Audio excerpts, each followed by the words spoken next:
Hello maths fans, I have a special treat for you today as I'm here at the Old Library at St Edmund Hall, the Oxford College where I teach, and today we're going to have a look at some of the mathematical treasures in the college collection. Let's go.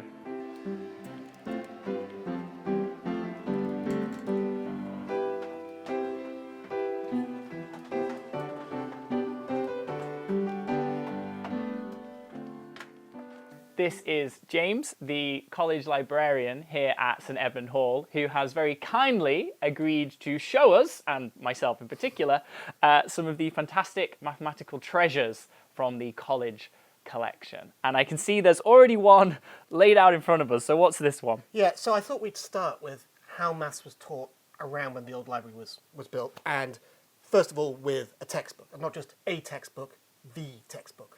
So this is a copy of Euclid's Elements, Yeah. which absolutely all students would have to study.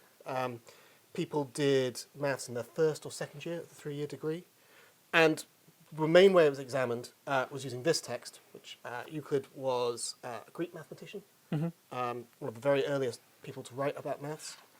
And this is a Greek and Latin translation. Students would have to know Greek as well as Latin, but the Latin is the easy cheats version.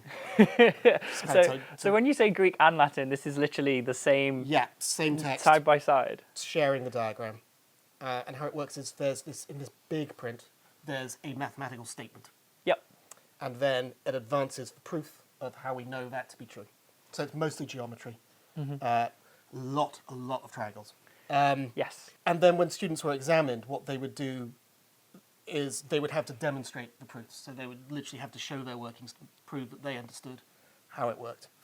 So not much has changed. Absolutely for all not. of you watching. We still expect you to demonstrate proofs, perhaps not as much geometry as Euclid is doing. Yeah, I mean, it gets quite complicated. Yes, there's just lots of fantastic circle diagrams, and I do need to brush up on my circle theorems, as we've established. And this is several hundred years old? So this is almost exactly 400 years old. This was printed in 1620. We didn't really buy books because we didn't have a lot of money as a college, so we were very dependent on gifts from former students or other academics across Oxford. Unusually, for the Euclid, we actually have such an important text. We have 2 copies that we had before 1705, so when we first got our books. So we had this one, 1620, it's very nice, very easy to use. Yep. And then this one, from 1703, is the first Euclid that was actually printed by the university. Wow. And it was still being used in, sometime in the 19th century. And people put in a flyer for a very angry meeting about university reform and how we shouldn't just let anyone in. We don't think that. So this is, it's all of Euclid's works. In fact, for some of the rarer ones, that's the first printing of some of his more obscure treatises. And it was edited by a man called David Gregory, who was the professor of astronomy. Which thing you were professor of didn't really matter, it just meant that you were interested in maths. He was Scottish, so he'd been from the Scottish university system, which was much more forward-looking. So here's this a very detailed. And is this? I can still see the Greek and the Latin again. Greek and the Latin. And in fact, I think we saw those triangles a moment ago. He was a friend of Newton, so some of his commentaries kind of informed by that. Yeah. He also tried to put together a seminar that in one term you might cover 7 mathematical topics and then be really set up. So this is a very nice copy. Only 250 were printed.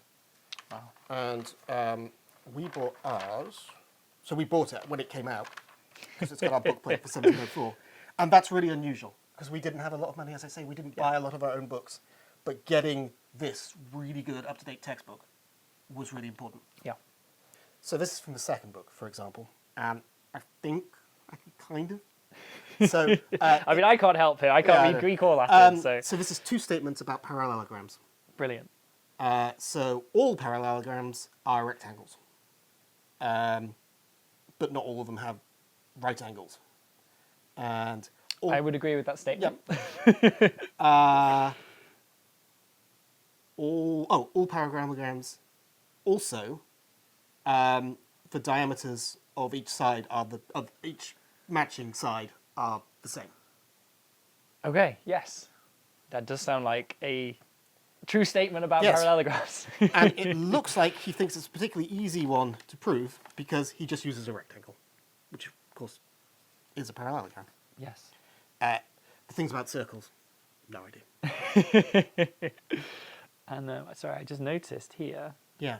on one of these pages there was something in the margin. Oh, yes, absolutely. So is this like a? It's got a start. Is this like a mistake was found or something was added? Is that No, it's an extra example. okay? But that would have been added later, do you think, or would Yes, that no, have been that's planned? not that's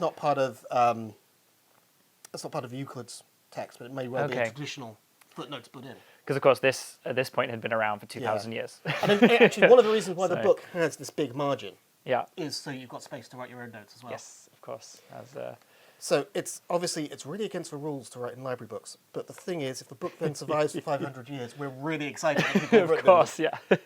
So this is one of the slightly rarer books we have. This very large book. I was about to say this one looks the part. 940 pages. Wow.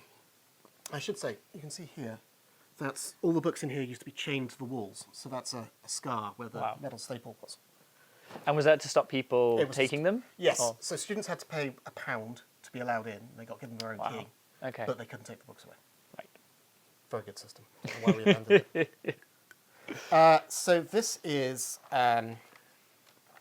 called Cursus Mathematicus. So a course in mathematics. Mm-hmm. And it was written by this man, who's George Leybourne, who was a publisher of scientific books. And he was also a land surveyor, so he was particularly interested in calculating areas, things like that. Yep. So it covers 9 topics. Arithmetic, Tick. geometry, cosmography. So, slightly different from astronomy.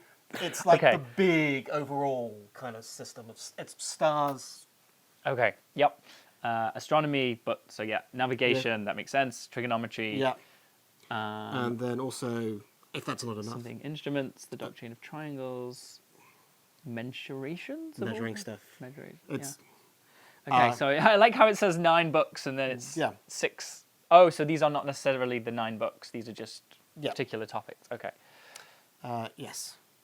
All of which are disposed in such method and order as they ought to be read and practiced by such as would attain to a competent proficiency in them by their own industry. So it's like everything you ever wanted to know about maths, but we're afraid to ask. From similar time periods. So this is from 1690.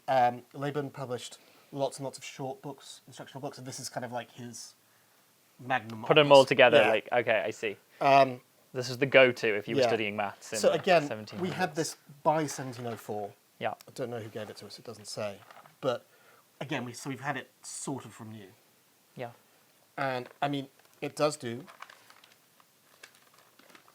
like with the Euclid, Oh wow. lots of diagrams. But it Yes. also very much does the practical stuff I was just talking about.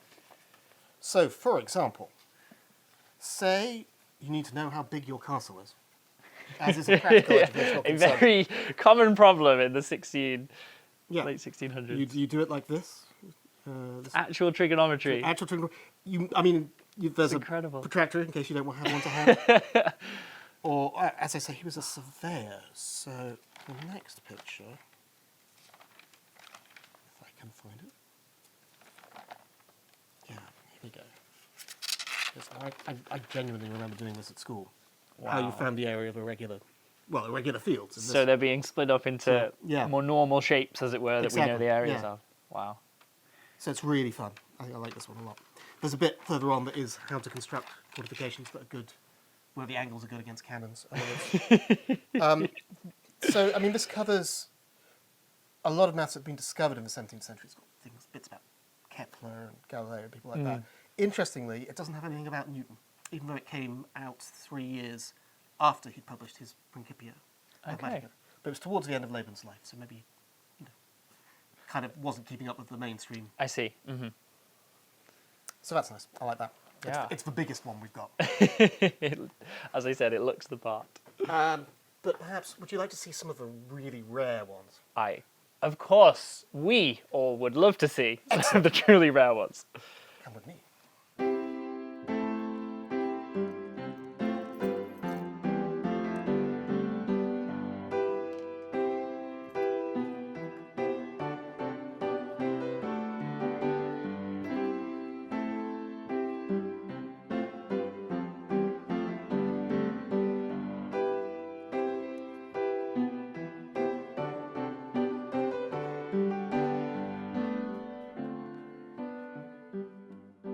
So you can tell this is one of the rare and valuable ones because it's in a box.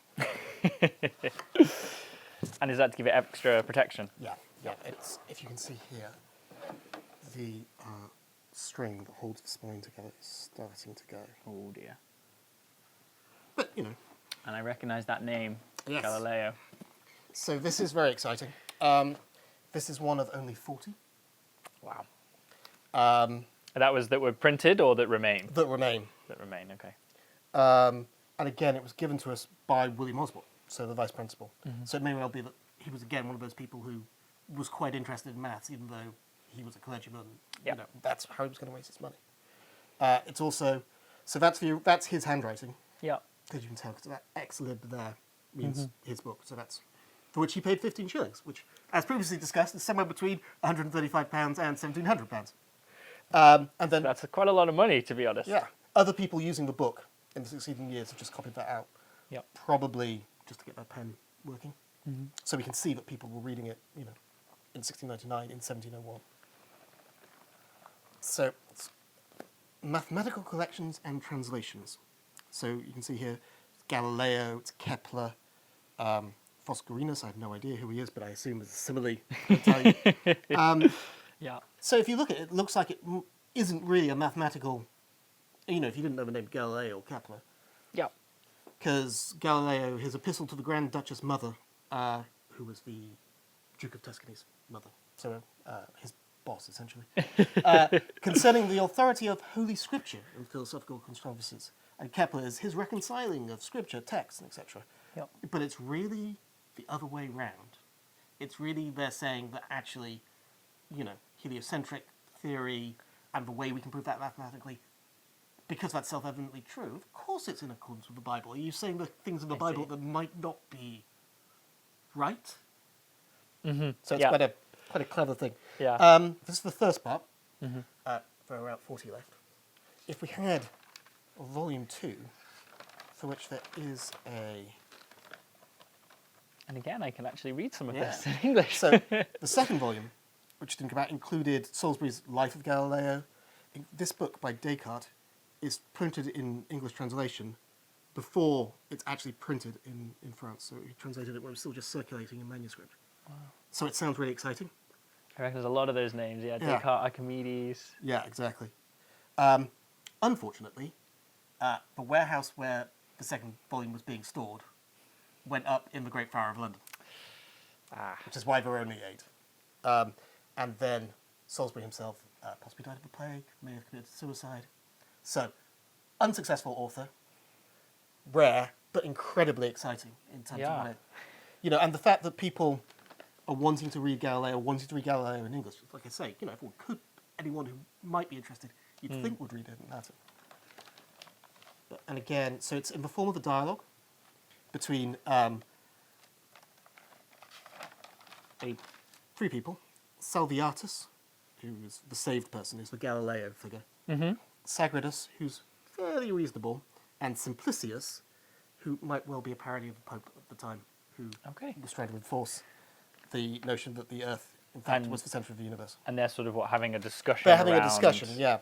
What's going on around us? What's happening? What's the universe is doing? And exactly. that sort of, was that a common way to like teach and or was this like a Galileo specific thing? Or so he's writing very much in like a classical tradition. So Plato wrote his philosophy, which includes mathematical reasoning in dialogue. And, you know, as we were talking about with the Euclid, there's a certain extent to which the examining principle was a dialogue, because it was state this, explain why. Yeah.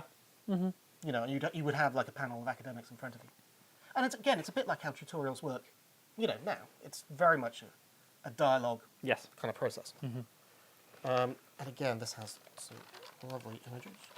So these, because it starts quite simple, triangles and things, leading up to what he's really concerned about, which is, look, the sun in the middle.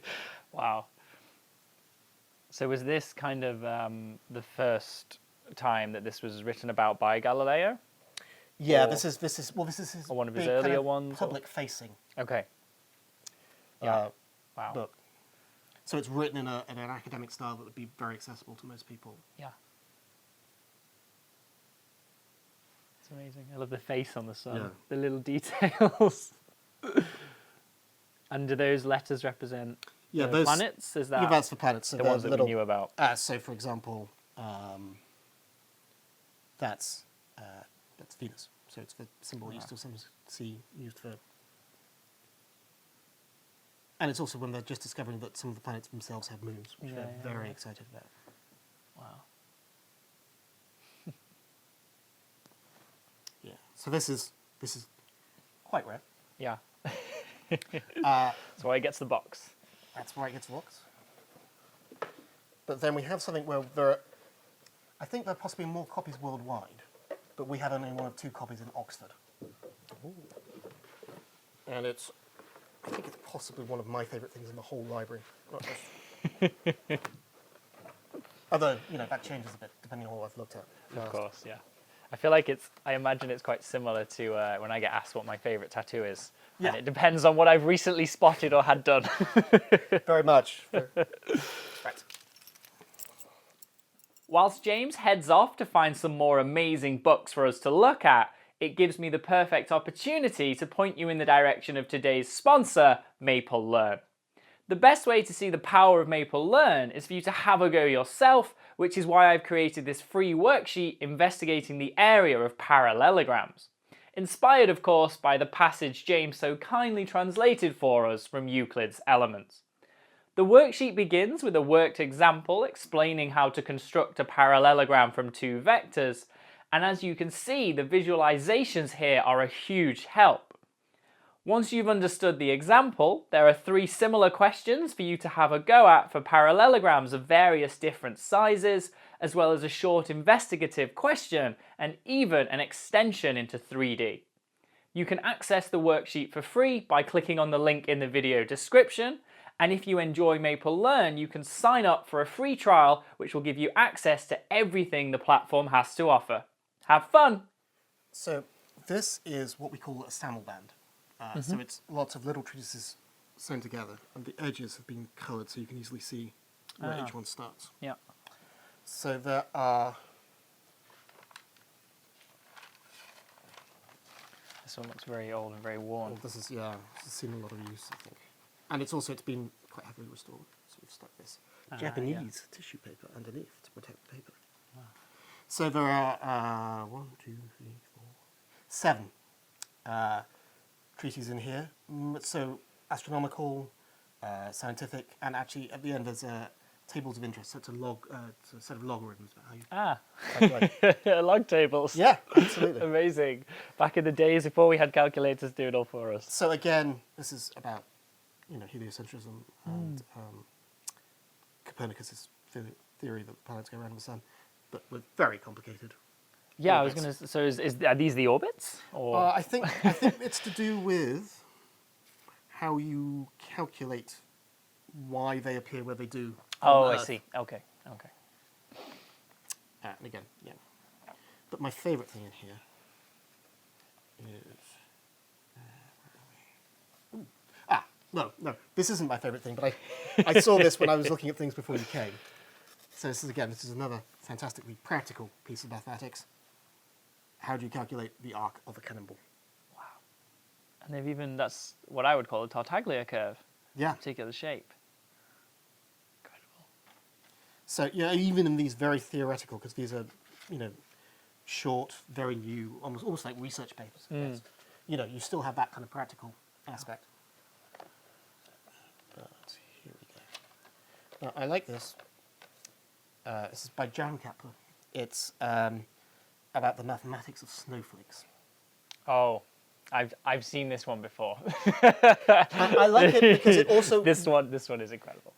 it really tackles that really perennial problem of like what you get someone who has everything for Christmas, and it starts with a story, which I'm an English student, so stories are.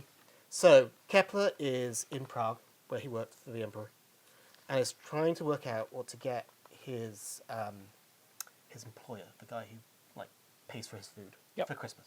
Really wealthy guy. What can he get him? And he can think of nothing. And he's walking through Prague across the bridge in the centre of Prague, and it's snowing. And he's like, well, maybe I could write about. Oh, I'll write about nothing, something small, like a grain of sand or And he looks down and sees snowflakes on his. He thinks, snowflakes. Yes. Why are they always six-sided? Why do they have the little patterns on? Yeah. Is it because that's the most efficient system? You know, is that about how they land? But then he thinks, well, you know, you'd have thought, I'm not going to be able to find the pictures now, that it would be something like, more like a hexagon, more like a beehive. Maybe, you know, why do they have arms?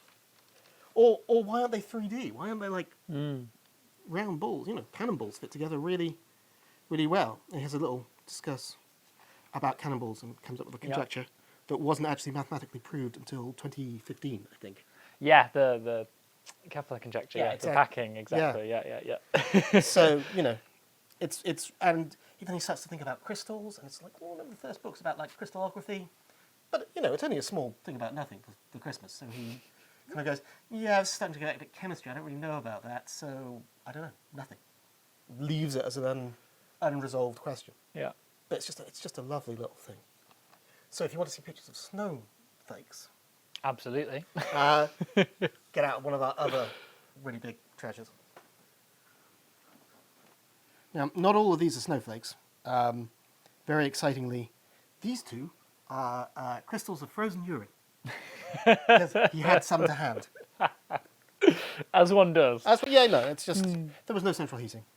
And so, in the description, he discusses the different kinds of frozen crystals, how they differ from snowflakes.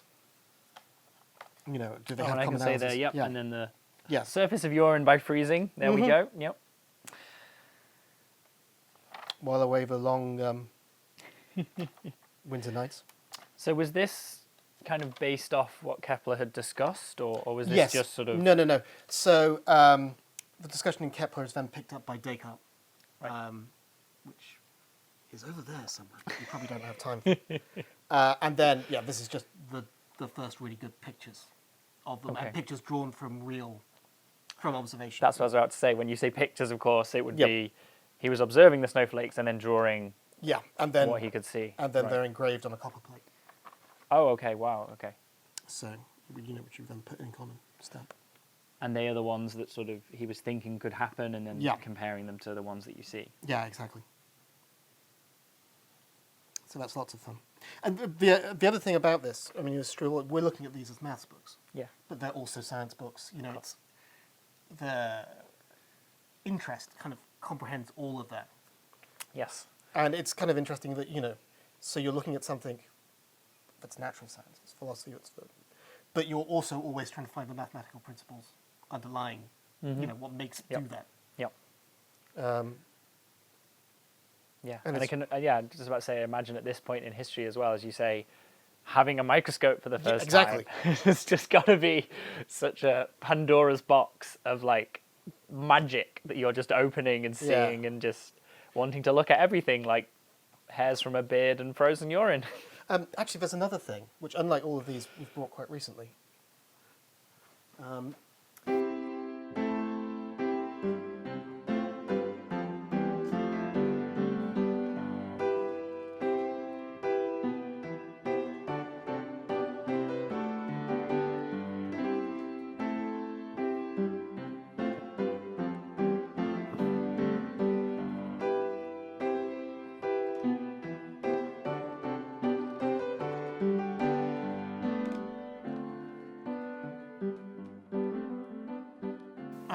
This is the 4th edition of Isaac Newton's Principia Mathematica, in quite a pretty copy. Yeah. The symmetry patterns, the freeze patterns around the edge are beautiful. So that would have been done with a hot bit of metal kind of being stamped into the leather. And this is, so we got this in 1822. It was printed in 1739. And so it was 100 years old when the college got it, basically. Or? Yeah, but then, I mean, I was thinking about this earlier. We still have books from, 1939. That are still being used in the library, yeah. No, and actually, not the text that's in this one actually was republished up until the 19th century. Okay. This is the 4th edition of the Principia. So it's the first one that wasn't overseen by Newton himself. I didn't have him make any changes. And actually, it's the first one not printed in Britain. So it's printed in Geneva and has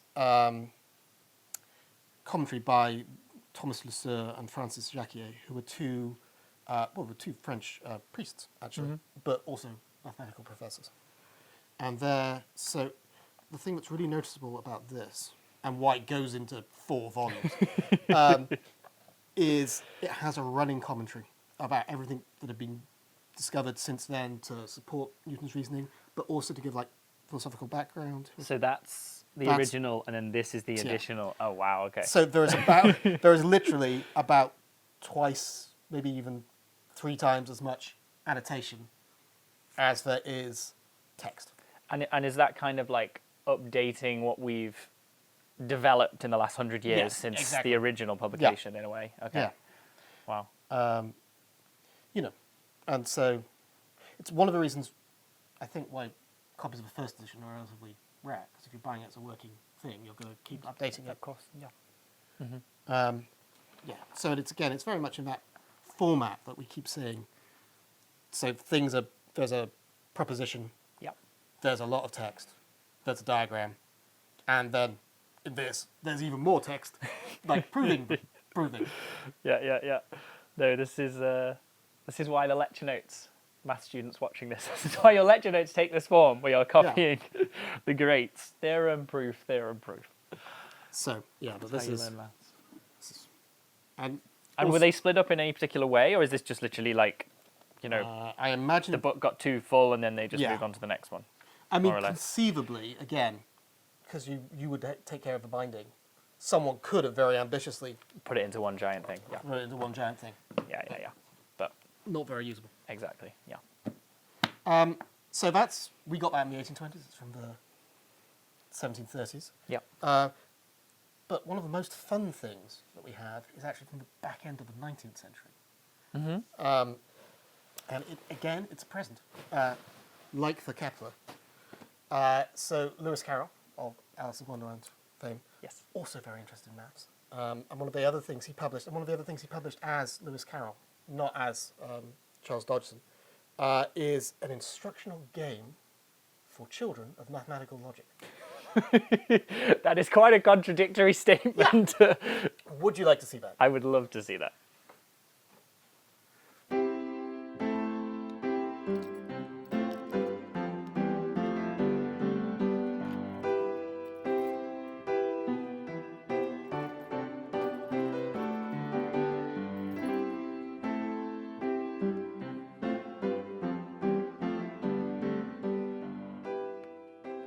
So this doesn't just come in a box, it comes in a fancy box. I was about to say, I now know what the box means. So, one of Lewis Carroll's very good friends was a man called Henry Liddon, who was the vice principal here in the 1860s and 70s. And we actually have a couple of books that Lewis Carroll gave him at various times. He gave him a book of Hebrew Psalms, but this, more excitingly. So it's called The Game of Logic. Now this is the board. Oh, wow. And you can see, yes, H.P. Liddon with the author's affectionate regards.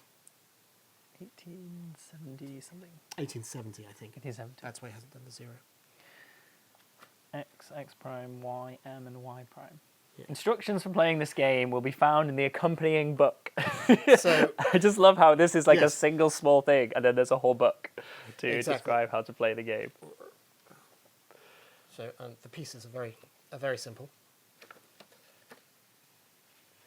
I can get them out. Now, I have to say, I have had big ambitions. Oh, you get this out with school kids. When you do a blog, I have read the simple book. Yeah, I've got. But the principle is by filling the board with various combinations. Mm-hmm. So in this example, let things be universe, let M equal fish, X that can swim, and Y equal skates, so flatfish. Okay. Then you can show that